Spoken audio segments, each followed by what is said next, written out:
A World of Lies, Part 1, Stir. To most inhabitants of this world, truth is a luxury.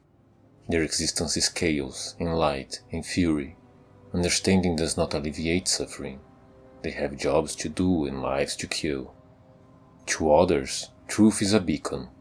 It imparts meaning to an otherwise uncaring world. If you've come this far, then you might be privy to a secret foundational truth of this world. The Nexus is the prison where the Monumentals keep the Old One locked away. But this is a lie. You have been lied to. The Old One awaits beneath the Nexus, separated from us by a seal of light. Its symbols are scattered across the Nexus, and the key to opening it, the giant sword that breaks the seal, is part of the very architecture of this place. If the Nexus is a prison, then the seal is the cell door. This seems like a foregone conclusion at first, but only if you believe the narrative presented to you at face value. The first crack on the integrity of this conclusion comes from the fact that, once aroused, neither the Nexus nor the seal can keep the Old One's fog from spreading. The beast doesn't need to leave this place in order to consume the world. Not only that, but the Old One's guardian, King Gallant, isn't strong enough to keep anyone at bay. This means that, at least in practice, the seal isn't trapping the Old One. The seal is protecting it. Now, if that were all, then this could be attributed to a design flaw, a system that failed to execute its goal. But two pieces of information seem to indicate this system had a different purpose to begin with. First, considering the sword is the only means by which to break the seal, and since the sword was still hanging when we first came to the Nexus, then the seal had not yet been instituted when Alant arrived to this place. If this were a prison, then that path wouldn't have been left open for intruders to awaken the Old One. And second is the most important feature of the seal, which is the fact that we cannot break it. Only the Old One can. After killing the archdemons, the Ancient One will call upon us, its invitation shattering the door of its own cell. It held the key and it decided when to use it. The door kept it safe, and the Old One opened it when it served its own goals. The Nexus is no kind of prison at all. Part 2, Feast. Miracles are soul arts, therefore they can only be used during a scourge. When Saint Urbain says, "After the dark arts spread across the land, holy miracles were witnessed once again," that means such miracles had been used before, which is to say they had been used during the first scourge. But even though in this age the Church worships God, the talisman of beasts indicates the root of the religion isn't God-fearing, it's Old One worshipping.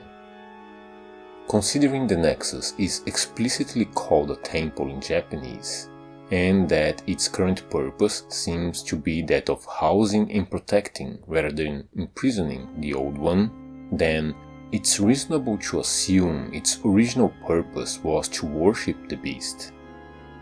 The objects impaled on the Old One's back look more like religious symbols than weapons, and the intro cinematic even shows what looks like the flashback of a congregation around the Old One. Every temple needs a god, after all.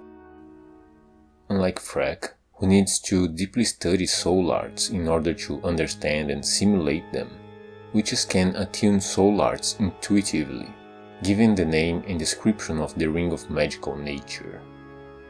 And according to Yuria, witchcraft channels the power of the demons themselves. So witches have a natural connection to soul arts, demons and the Old One. Stockpile Thomas says his wife and daughter were killed by demons, but he's lying too. The old ragged robes indicate they were witches, killed and hanged upside down by men. The same imagery of how we find Thomas's family can also be seen in the Nexus, in the hanging statues. These statues and the monumentals depicted in the cutscene that explains their history are dressed in the manner of saints or clerics. Now, these women born with an affinity to the soul arts are called witches, but once they were oracles of the beast, the priestesses of their religion. And if the Old One were a god in a strict religious sense, then it need no origin or purpose to exist, but in a story that openly questions blind faith, one should probably be more inquisitive than that, shouldn't we? Despite being called a beast, the Old One is definitely plant-like in its appearance, a colossal mass of roots and branches like a force of nature giving form, a soul-devouring demon planted upon the earth. It is fitting, then, that in the Monumental's recollection of events, a sprouting seed is carved upon the obelisk to which they prayed. The same shape is carved upon the archstones, symbolizing that which was given to the 6 elders by the Monumentals. And when she says the archstones were placed at nodes across the earth, the word translated as placed means to take root in Japanese, meaning they had been planted. This pattern seems to imply the possibility that the Monumentals were the ones to have planted the figurative, or maybe even literal, seed that became the Old One to begin with. So, if that brings us closer to a possible origin for the Old One, then what would be its purpose? When the Monumental says, under a benevolent rule the world was united, owing to the soul arts, that could indicate the purpose of the Old One was simply to allow them to rule over the world, but I think it's a bit more complicated than that. The Old One makes for a great weapon of mass destruction, but its effects are indiscriminate and offer very little opportunity to exert control. The same applies for the soul arts themselves, as they make for great weapons, but since during a scourge they become available to anyone with the right proficiency, then at most they build a mutually assured destruction scenario that benefits no one in particular. This means the pedestrian desire to rule is unattainable through the means they had devised. No. In order to discern its purpose, we need only to look at the Old One itself. If it looks like a wolf, then it is a wolf, and if it absorbs souls, then it is a soul siphon. In one of the endings, after the maiden is allowed to fulfill her purpose, our character is said to have become a Monumental themselves, a hero of unprecedented power. A power that is owed to the maiden's ability to convert souls. We don't know what follows the cutscene, but the other Monumentals were made immortal, a feat that could only be accomplished through soul arts. So the Old One is functionally a battery for souls. One of its oldest demons, the Maiden in Black, is an energy converter, and the whole mechanism produces the kind of immortal beings who were present during its creation and now monopolize its access. This is how the Maiden is able to lull the Old One. She transfers its souls to the Monumentals, depleting its energy and putting it to sleep. And this is the purpose of its creation. Immortality for those who had planted the metaphorical tree of life. In the end, this revelation exposes the greatest of the lies, and the truth that it conceals. Having started the first scourge, the Monumentals didn't fight the demons alongside humanity, they fought humanity alongside the demons. Part 3. Sleep. When it comes to the second scourge, King Allant is supposed to have started it by rousing the Old One and sending demons to Boletaria, but there's a problem with that explanation. In order to have done that, Allant would have to have gone to the Nexus, which he couldn't have done if knowledge of both the Archstones and the Nexus itself had been lost. Unless, of course, he had been sent there by somebody else. The Monumental says men had forgotten about the Archstones, which is likely true, since if it weren't, then they'd be common knowledge across the land. It simply doesn't make sense to try and lie about something like that. But Doran is the founder of Boletaria, the one who originally received the Archstone from the Monumentals.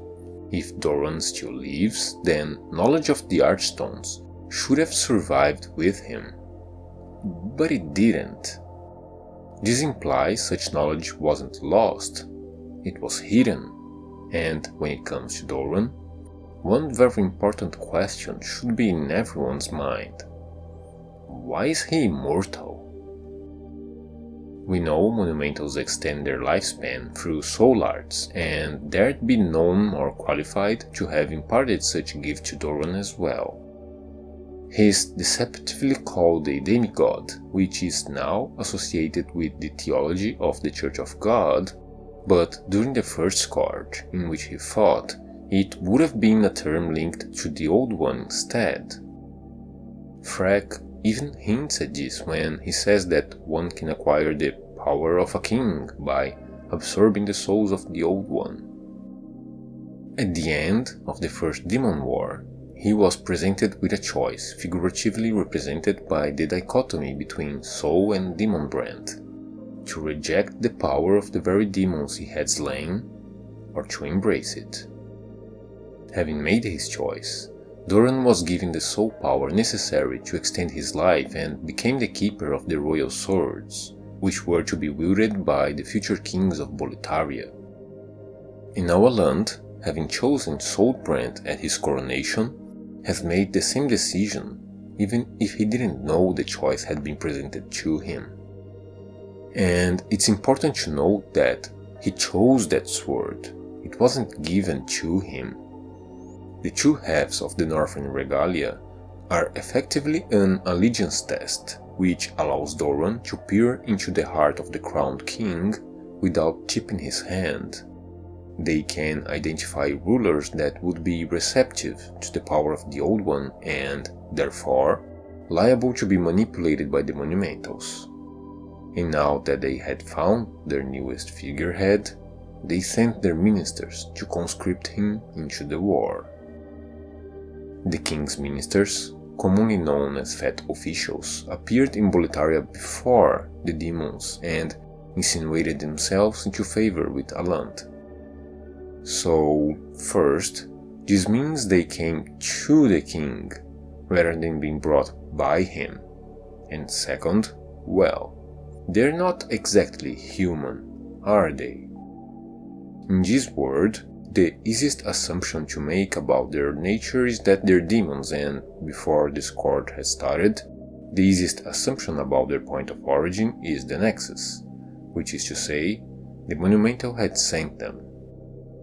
Remember that Monumentals can activate Archstones at will, giving them not only the means to send their minions to Boletaria, but also to bring the king to the Nexus. Allant's crown is just for show, just like his doppelganger sitting on the throne. His participation in the second coming of the Old One is a facade. The Monumental is ultimately responsible for the second scourge, and Allant was just another puppet after all. Why now though? And why is there a second scourge at all, instead of a continuous first one? To answer the first question, we must start by recognizing that even though Allant is key to the process, there's no guarantee he's the first ruler to have chosen Soulbrand since the times of Doran. But after so many generations, enough time has passed for the first scourge to have slipped the annals of history, meaning the Monumentals are free to reinvent themselves. At the end of the First Demon War, they'd still have to contend with the survivors of the Scourge, so they let non-monumental witches be hanged and stayed confined in the Nexus. They may not even be able to leave that place anyway. But this time around, and from this moment forward, they can remain in the good graces of mankind and be worshipped as noble guardians. And also, well, monumentals aren't supposed to die. There's no known way to kill one, and if Doran could survive this long, why shouldn't they? This implies their so-called immortality was on a timer and the effects of their first soul feast had started wearing out. This is subtly presented in-game via their candles. The Candle Maiden keeps the candles lit, and the candles for the dead monumentals have all gone out. But have you ever noticed the Maiden in Black lights up her pole when converting the souls we have acquired into power?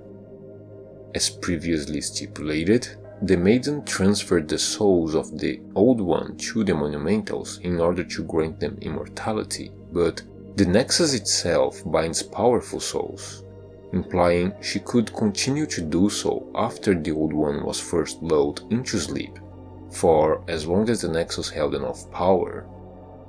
With that power running out, the candles went out one by one, until only one remained. But fret not, if Soul Arts can bring the old hero back to life, then why shouldn't they? Once the Old One has been banished and the Nexus has been recharged, the dormant monumentals will probably be resurrected and, luckily for our veiled infant overlords, a new champion has arrived. Now, to answer the questions of why is there a second Scourge at all, why stop between incursions of the Old One, and why send it away a second time, I suppose yet another shift in perspective is required.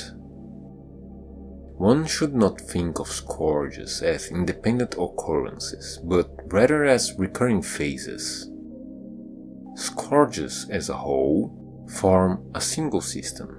Each instance is merely another step in a cycle. Valarfax of the Twin Fangs left Boletaria when he slipped through the fissure, but considering the Monumental is the one who opened said fissure for us when we first came to this kingdom, then it stands to reason that the same Monumental is the one who allowed Valarfax to live in the first place, which, incidentally, also explains why no one else can. His purpose is to entice champions, bringing more souls to the feast and, eventually, finding one that can help the Monumental put the Old One to sleep. The Monumentals need the fog, and the demons, and the war to feed the Old One, and to extend their lifespan, and to increase their power. But if the Old One's reign is allowed to run rampant, then, at some point, it will devour all living creatures, and the Monumentals too would run out of souls to eat. Stir, feast, sleep. Humanity is the dream of an eldritch slumber. Scourge is the nightmare of reckoning given form. Stir, feast, sleep. Perhaps awaken? With the laws of history, we can't really be sure whether this is truly the second Scourge, or the third, or the 1000th. Maybe there will be another 1000, and 1,000 more.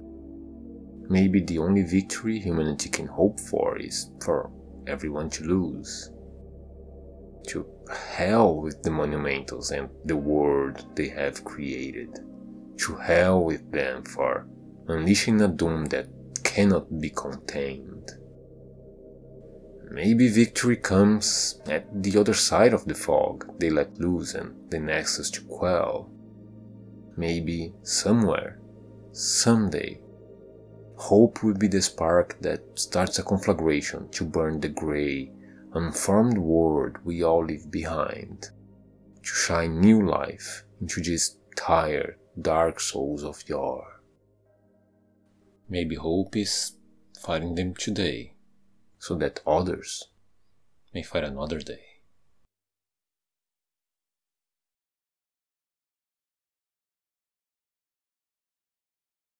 Thank you all very much for watching.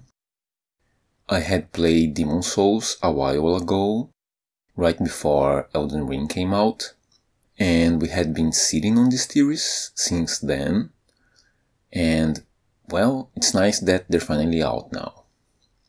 Unlike Dark Souls and Bloodborne, I'm not going to cover every single detail of this game's lore.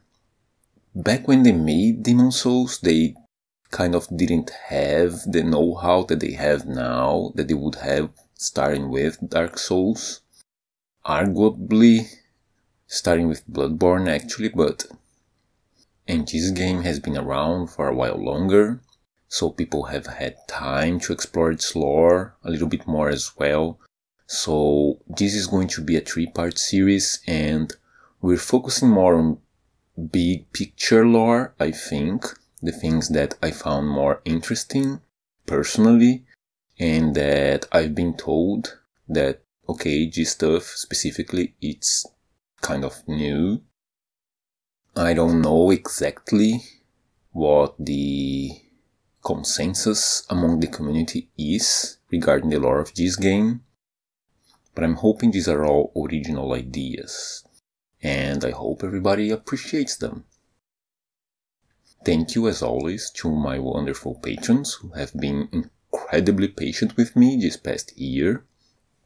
Ethan Finlay, Sinclair Lore, Balan, Several Bets, Liu Vampire, Hubal, Taylor Reed, Millionhead Logan, Simon Ward, Derp, Devo, Garulus Goldmask, and Brain Douche.